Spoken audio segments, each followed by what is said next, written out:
Hi friends. ఇప్పటికీ కొత్త పోడికలకి, కొత్త ప్రయోగాలకి పోకుండా కేవలం పాత తరహా మాస్ మసాలా చిత్రాలనే చేసుకుపోతున్న హీరో 'గోపీచంద్'. సో, రీసెంట్‌గా 'భీమా' మూవీ వచ్చింది కదా! సో, ఈ రివ్యూ అయితే తెలుసుకుందాం. సో, వీడియోని ఎవరైతే కొత్తవారు చూస్తున్నారో మూవీ రిలేటెడ్ కోసం మన పోడ్కాస్ట్ ఛానల్ అయితే తప్పకుండా సబ్స్క్రైబ్ చేసుకోండి. ఇక టాపిక్‌లోకి వెళ్ళిపోదాం. కథలోకి వెళ్ళిపోతే రామ, భీమ ఇద్దరు అన్నదమ్ములు. సో, పాత్ర తగ్గట్టే రాముడేమో సైలెంట్ క్యారెక్టర్, భీముడైతే వైలెంట్ క్యారెక్టర్. ఇక రామ భయస్థుడిగా ఉంటాడు. సో, భీమ మాత్రం దుందుగుడు ఎక్కువ, వైలెంట్ అనమాట. ఒక సంఘటన వల్ల వీళ్ళిద్దరూ చిన్నప్పుడు విడిపోతారు.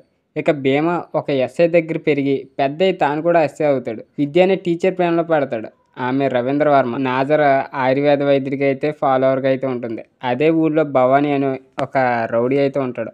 ఒక ట్యాంకర్లో చిన్నపిల్లలను రవాణా చేసే క్రైమ్లో దాన్ని భీమ అయితే ఎదుర్కొంటాడు. ఆ తర్వాత ఏమవుతుందనేదే కథ.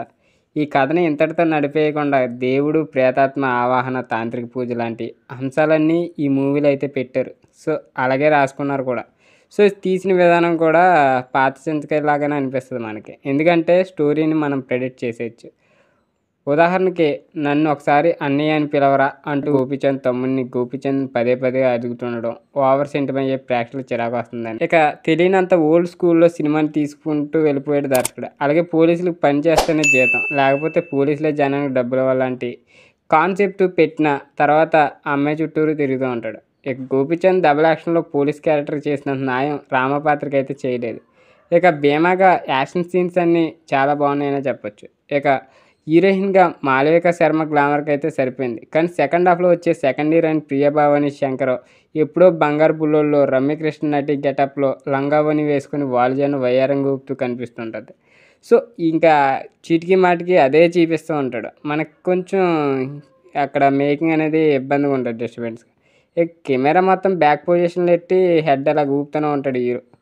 సో, ఇక గెస్ట్ రోల్లో వచ్చిన ఈటీవీ ప్రభాకర్, సతీమణి మలయాజ వీళ్ళిద్దరూ అయితే కనిపిస్తారు. పనిలో పనిగా వాళ్ళ అబ్బాయి చంద్రహాసన్ కూడా దింపుంటూ ఇంకోస్త కామెడీ అయితే అనిపించవచ్చు మనకి.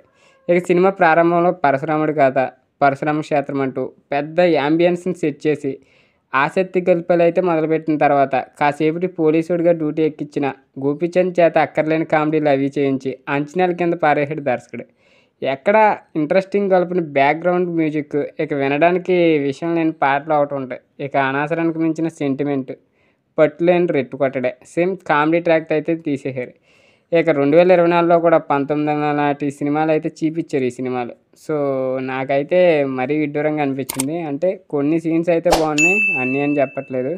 సో, ఎలివేషన్స్ అయితే చాలా మటుకు ఇచ్చేశారు. ఇక అదే అనుకుంటా. వెన్నెల కిషోర్ ట్రాక్ అయితే కొంచెం ఇంట్రెస్టింగ్గా ఉంటుంది.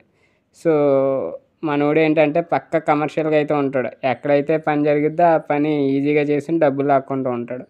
సో, మనోడు మెయిన్ కాన్సెప్ట్ అది. చివరికి విలన్ని గోపీచంద్ ఎలాగైనా చంపేస్తాడు. సో, ఈ మూవీని మీలో ఎంతమంది చూసారో కింద కామెంట్ రూపంలో తెలియజేయండి. సో, మీ అభిప్రాయం ఏంటో చెప్పండి. ఇంక వీడియోని ఎక్కడితో ఎండ్ చేస్తున్నా. ఇలాంటి స్టోరీస్ కోసం మన ఛానల్ తప్పకుండా సబ్స్క్రైబ్ చేసుకోండి.